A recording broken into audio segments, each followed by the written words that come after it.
أشهد أن لا إله إلا الله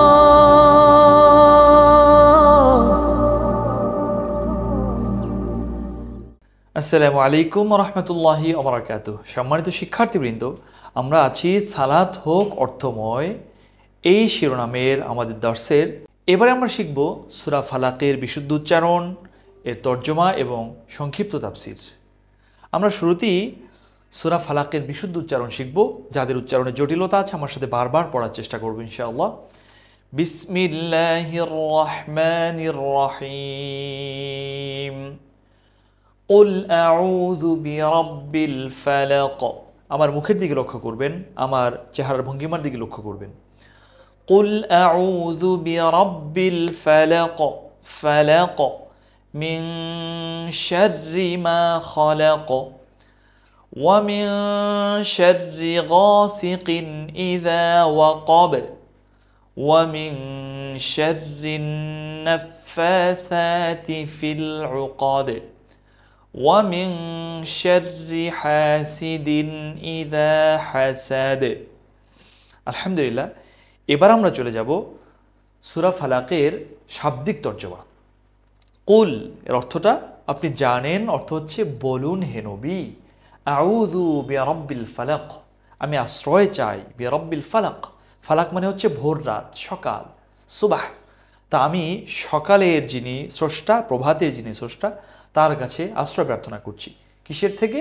মিন শাররি মা খালাক, তিনি যা কিছু সৃষ্টি করেছেন, অর্থাৎ আল্লাহ পাক রব্বুল আলামিনের সৃষ্ট যত মাখলুকাত আছে এর সব ধরনের অনিষ্ট থেকে।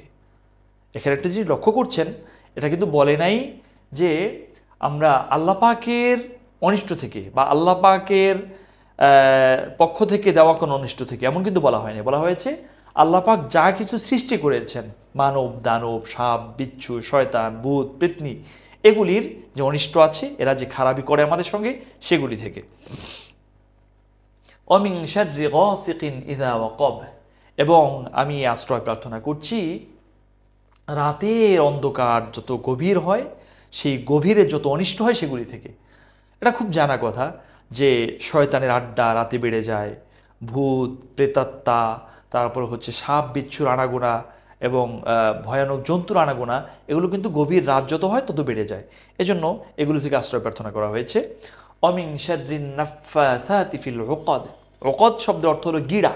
আমরা যে গিড়া দেই, সুতা সুতা গিট্টু লাগাই, সেই গিট্টু বা গিড়া। নাফাসাত মানে হলো এই গিরার মধ্যে যারা ফুক দেয়, বিভিন্ন কুফরি কালাম পরে ফু দেয়। আবার আমরা আছি অনেকে যারা কোরআন অনুযায়ী হচ্ছে রুকিয়া করে, তারা বিভিন্ন সূরার আয়াত পড়ে ফু দেয়। বাচ্চারা ভয় পেলে তখন এগুলি দিলে তারা ভয় কেটে যায়, এরকম আছে।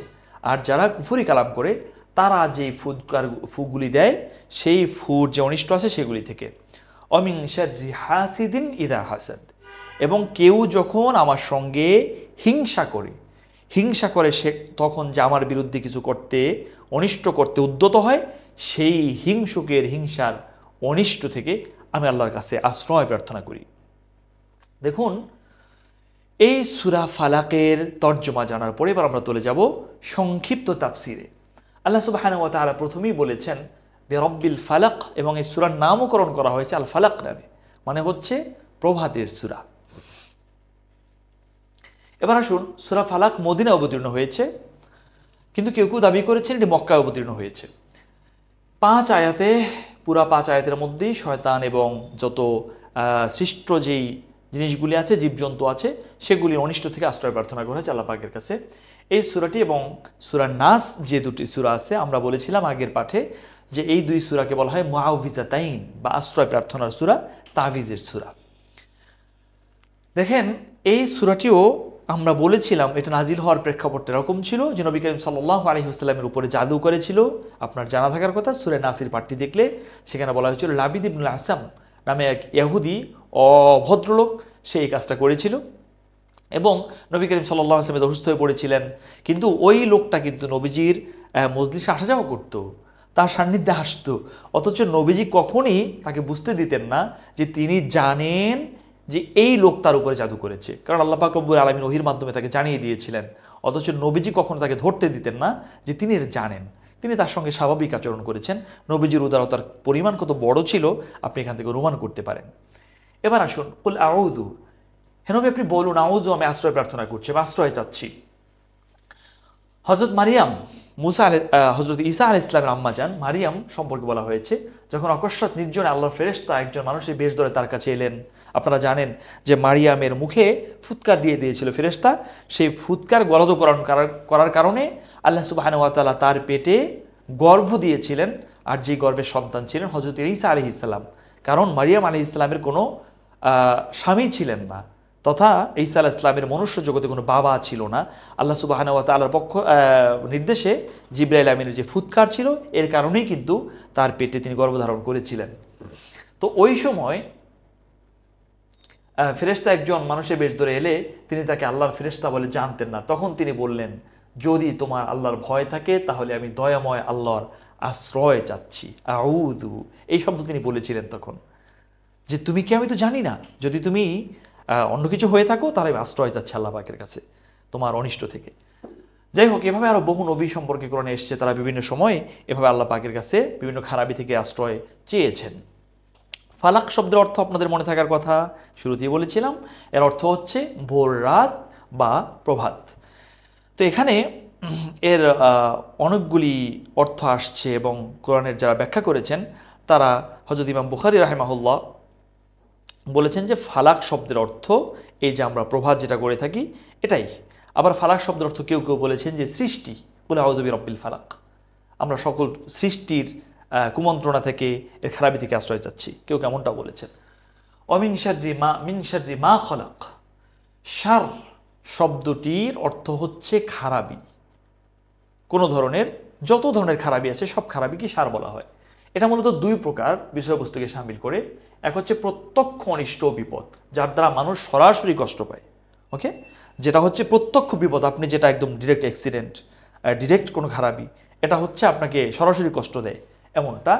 আর একটা হচ্ছে মুসিবত, বিপদ আপদের কারণ হয়ে যায় এবং বিভিন্ন বিপদ আপদের জন্য আপনার কারণ হয়ে যায়, সামনে আপনি বিপদে পড়ে যান কোনো খারাপির কারণে, এরকম জিনিস।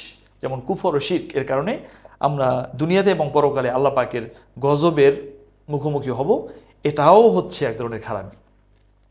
তো কোরআন হাদিসে যেসব বস্তু থেকে আশ্রয় চাওয়ার কথা আছে সেগুলি এই দুই প্রকারের মধ্যেই সীমাবদ্ধ। সেগুলো হয় নিজে বিপদ, অন্যথায় নিজে তো বিপদ নয়, কিন্তু এগুলির কারণে আপনাকে দুনিয়া বা আখিরাতে বিপদে পড়তে হতে পারে এবং হবে। এখানে লক্ষণীয় যে আয়াতে বলা হয়েছে তিনি যা সৃষ্টি করেছেন তার অনিষ্ট হতে, এর দ্বারা উদ্দেশ্য হলো আল্লাহ পাক রব্বুল আলামিন কোনো খারাপি সৃষ্টি করেন নাই। আমি আবারও বলছি, আল্লাহ সুবহানাহু ওয়া তাআলা কোনো অকল্যাণ সৃষ্টি করেন নাই। এবার আপনি বলতে পারেন অকল্যাণ সৃষ্টি করেন নাই, সাপ তো একটা অকল্যাণ, আচ্ছা আপনার হচ্ছে বাঘ একটা অকল্যাণ, শয়তান একটা অকল্যাণ, তাহলে অকল্যাণ কেন কিভাবে সৃষ্টি করলেন না? হ্যাঁ, আল্লাহ সুবহানাহু ওয়া তাআলা এগুলি সৃষ্টি করেছেন অকল্যাণের জন্য না, কিন্তু বিভিন্ন সময় বিভিন্ন কারণে এবং ব্যবহার প্রণালী বিভিন্ন হবার কারণে এগুলি আপনার খারাপই হয়ে যায় বা মন্দ হয়ে যায়। দেখুন, বাঘকে আল্লাহবাক যে মানুষের উপর আক্রমণের জন্যই বানিয়েছেন ব্যাপারটা কিন্তু এমন না। সাপকে যে মানুষকে আক্রমণের জন্যই বানিয়েছেন ব্যাপারটা এমন না। সাপের বিষের মধ্যেও কিন্তু মানুষের জন্য প্রতিষেধক রয়েছে, বাঘের মধ্যেও মানুষের জন্য প্রতিষেধক রয়েছে। এবার আপনি বলতে পারেন তাহলে শয়তান সে কিভাবে মানুষের জন্য কল্যাণকর হলো? হ্যাঁ, শয়তানকে তো আল্লাহ পাক মানুষের খারাপের জন্য বানান নাই। এই শয়তানকে আল্লাহ পাক বানিয়েছেন মানুষকে থ্রেট করার জন্য। শয়তান যে আল্লাহ পাকের কাছে চ্যালেঞ্জ নিয়েছিল এই মানুষগুলোকে আমি মন্দ পথে নিয়ে যাব, এই মানুষরা যেন কিয়ামত পর্যন্ত এই চ্যালেঞ্জকে মনে রেখে তারা সুপথে চলে, সেজন্যই কিন্তু শয়তানকে আল্লাহ পাক বানিয়েছেন। এবং শয়তান সে কিন্তু নিজের কর্মগুণে শয়তান হয়েছে। তাহলে এজন্য আপনি এটা মনে করার কোনো কারণ নাই যে আল্লাহ পাক আমাদের অকল্যাণের জন্য অনেক জিনিস বানিয়েছেন, না। দেখুন, আপনি মধু একটা জিনিস, আমি যদি উদাহরণ দেই, এটাও কিন্তু কারো কারোর জন্য কখনো অকল্যাণ হয়ে যায়। যাদের পেট ভালো না তারা দুধ খেতে পারেন না, মধু খেতে পারেন না, বাদাম খেতে পারেন না, সবজি খেতে পারেন না, তাহলে এটা কি অকল্যাণের জন্য? ব্যক্তি বিশেষে এবং ব্যবহার প্রণালী বিভিন্ন হবার কারণে অনেক জিনিস আমাদের জন্য অকল্যাণের কারণ হয়ে যায়, কিন্তু আল্লাহ পাক এগুলি ব্যবহার প্রণালী যথাযথভাবে আমাদেরকে ব্যবহার করতে বলেছেন, তাহলে কিন্তু অকল্যাণ হচ্ছে না। আমরা যদি শয়তানকে সুযোগ না দিই, শয়তান আমাকে কিন্তু বিভ্রান্ত করতে পারছে না। হ্যাঁ, যদিও করে ফেলে, আপনার আমার জন্য তওবার দরজা খোলা আছে। তারপরে আপনাকে আর শয়তান কেমনে গাফিল করবে বলেন? কিন্তু আমি তো তওবাই করি না। আমাদেরকে বেশি বেশি তওবা করা উচিত। তাহলে আমরা বুঝলাম যে অনিষ্ট এবং অকল্যাণ আল্লাহ পাক ডিরেক্ট সৃষ্টি করেন নাই, এগুলি সৃষ্ট মাখলুকাত থেকে বিভিন্ন সময়ে বিভিন্ন কারণে হয়ে থাকে। অমিন শাররি গাসিকিন ইযা ওয়াকাব, গাসিক শব্দ অর্থ হলো রাত্রিকাল, রাত্রি নিশি, এটাকে গাসিক বলা হয়। ইযা ওয়াকাব, অমিন শাররি গাসিক ইযা ওয়াকাব, রাত্রি যখন আরো গভীর হয়, গভীর রাতে যখন পরিণত হয়, তখন ভূত প্রেতের ভয় থাকে, আপনার হচ্ছে সাপ বিচ্ছুর ভয় থাকে, বিভিন্ন সময় আমরা ঘুমাতে গেলে অনেক সময় অশুভ স্বপ্ন দেখি, এই ভয় থাকে। এই যত ভয় ভীতি রাত্রে হয়, গভীর রাতে হয়, এগুলিতেও আল্লাহ পাকের কাছে আশ্রয় চাওয়া হয়েছে। তো এবার আসুন, এরপরে বলা হয়েছে অমিন শাররিন নাফফাসাতি ফিল উকাদ।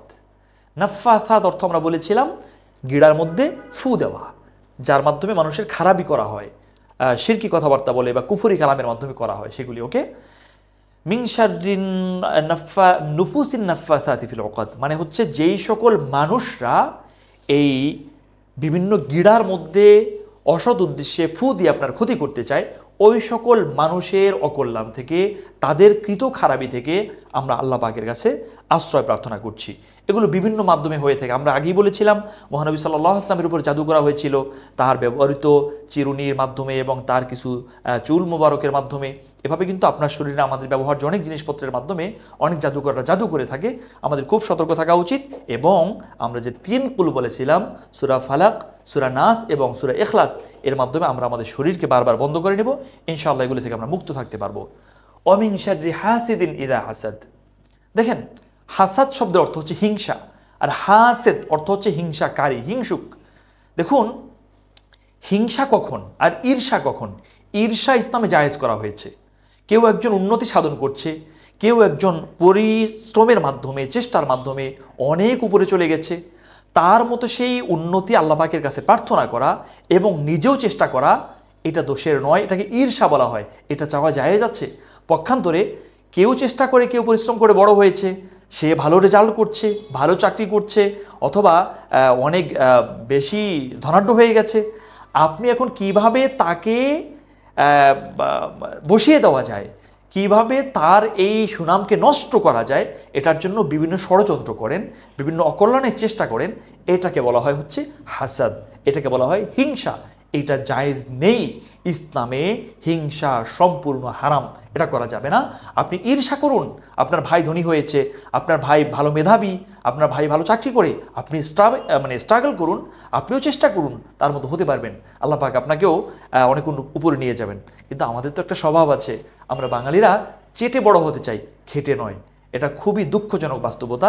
এজন্য আমাদেরকে বেশি বেশি পরিশ্রম করা উচিত, আল্লাহ পাকের উপরে তাওয়াক্কুল রেখে পরিশ্রম করা উচিত। আমাদেরকে হিংসা করলে চলবে না। দেখেন, এই সূরার কিছু ফজিলা আছে এবং কিছু আমল আছে। হযরত আয়েশা রাদিয়াল্লাহু তাআলা আনহা, ওই যে আমরা আগের পাঠেও বলেছিলাম, নবী করিম সাল্লাল্লাহু আলাইহি ওয়াসাল্লাম 2 হাতকে একত্রিত করে সূরা ইখলাস, সূরা ফালাক এবং সূরা নাস এভাবে করে শরীরের, আমি যেভাবে দেখাচ্ছি খেয়াল করুন, এভাবে শরীরের ফু দিয়ে যেই অঙ্গগুলি আপনার দৃশ্যমান এবং যেগুলিতে পৌঁছানো সম্ভব, এরকম শরীরের সর্বস্থানে আপনার হাত পৌঁছে দিয়ে নিজের শরীরকে বন্ধ করে নেবেন। ইনশাআল্লাহ শয়তানের ওয়াসওয়াসা থেকে, খারাপি থেকে মুক্ত থাকতে পারবেন। এবং এই সূরা সম্পর্কে মহানবী সাল্লাল্লাহু আলাইহি ওয়াসাল্লাম বলেছেন যে দারুণ 2টি সূরা, সূরা ফালাক এবং নাস, এগুলো তোমরা বেশি বেশি পড়ো, এর মতো সূরা আর পাবে না। যাই হোক, আমরা এই দর্শটিও শেষ করলাম। এর মাধ্যমে আপনি সূরা ফালাকের দারুণ তাফসির জানতে পেরেছেন। আশা করি আপনার ভালো লেগেছে।